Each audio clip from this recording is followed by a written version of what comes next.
వి gold trusted gold buyers తాకట్టులో ఉన్న బంగారాన్ని విడిపించి ఈ రోజు ఉన్న మార్కెట్ ధరకే కొనబడును.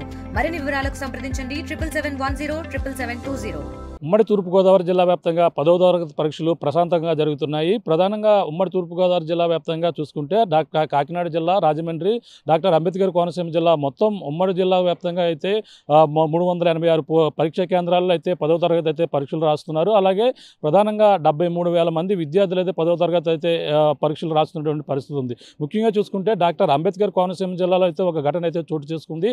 పరీక్షకు కొన్ని గంటల సమయం ఉన్న నేపథ్యంలోనే అమలాపురంలో ఉన్నటువంటి నల్లవంతున సమీపంలో ఉన్నటువంటి ప్రభుత్వ బాలికల ఉన్నత పాఠశాలలో అయితే ప్రధానంగా ఒక గదిలో అయితే భారీగా సిమెంట్ బత్తాలు వేశారు. అది కూడా పరీక్షా కేంద్రానికి అందులో పరీక్షా కేంద్రం పెట్టినటువంటి పరిస్థితి ఉంది. కానీ ఆ రూమ్లో సిమెంట్ బస్తాలు ఉండడంతోనే అలాగే మరో పక్కన సమయం కావచ్చుంది. అందులో ఉన్నటువంటి సిమెంట్ బత్తాలు తొలగించే పనిలో సిబ్బంది అయితే నిమగ్నమయ్యారని చెప్పాలి. ఎందుకంటే అందులో 22 మంది విద్యార్థులుగా క్లాస్ రూమ్లో అయితే పరీక్షకి అయితే కేటాయించారు. అందులో ఆల్ టికెట్ నెంబర్లతో పాటు మొత్తం సీరియల్ నెంబర్లు కూడా 22 మందిని అయితే కేటాయించిన పరిస్థితి ఉంది. ఒక పక్కన పరీక్షలు సమయం అవుతున్న నేపథ్యంలోనే అందులో ఏదైతే పాఠశాలకు సంబంధించినటువంటి అందులో పనులు చేపట్టేందుకు తెచ్చినటువంటి సిమెంట్ బస్తాలు ఆ గదిలో నింపిన నేపథ్యంలోనే పరీక్ష రాసే విద్యార్థులకు కొంచెం ఆటంకంగా ఉన్న పరిస్థితి ఉంది.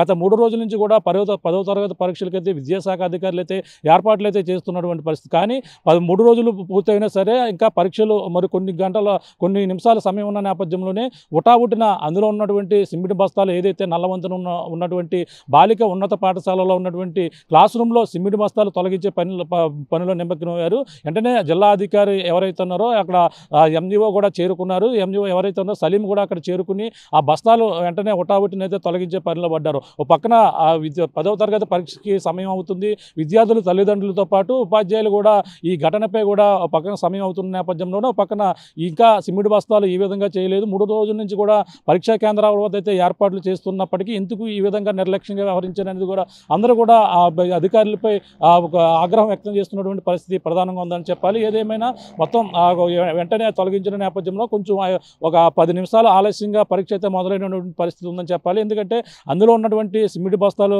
ఉన్న నేపథ్యంలో అవన్నీ తొలగించిన తర్వాత విద్యార్థులైతే అప్పటి వరకు కూడా క్లాస్ బయటే నిరీక్షించవలసిన పరిస్థితి ప్రధానంగా ఉంది.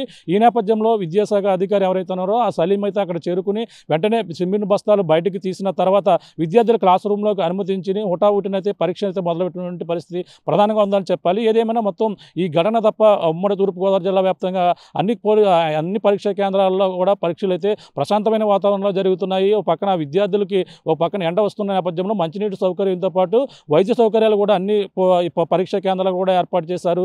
మొత్తం అన్ని ప్రాంతాల్లో కూడా ఎటువంటి ఇబ్బందులు లేకుండా జరుగుతున్నాయి. కేవలం అమలాపురంలో ఈ యొక్క నల్లవంతుల వద్ద ప్రభుత్వ ఎవరైతే బాలికలు ఉన్నత పాఠశాలలో మాత్రమే సిమెంట్ బస్తాలు ఉండడంతోనే కొంచెం ఆలస్యంగా మొదలైందని మనం ప్రధానంగా చెప్పాలి. అధికారుల నిర్లక్ష్యం వల్ల ఈ విధంగా జరిగిందంటూ తల్లిదండ్రులతో పాటు ఉపాధ్యాయులు కూడా మండిపడుతున్నటువంటి పరిస్థితి ప్రధానంగా ఉందని చెప్పాలి. ఇది కూడా ఉన్న తాజా పరిస్థితి. మరిన్ని వీడియోస్ కోసం ఛానల్ ని సబ్స్క్రైబ్ చేయండి. లేటెస్ట్ అప్డేట్స్ కోసం వాట్సాప్ ఛానల్ ని ఫాలో అవ్వండి. ఆ లింక్ డిస్క్రిప్షన్ లో ఉంది.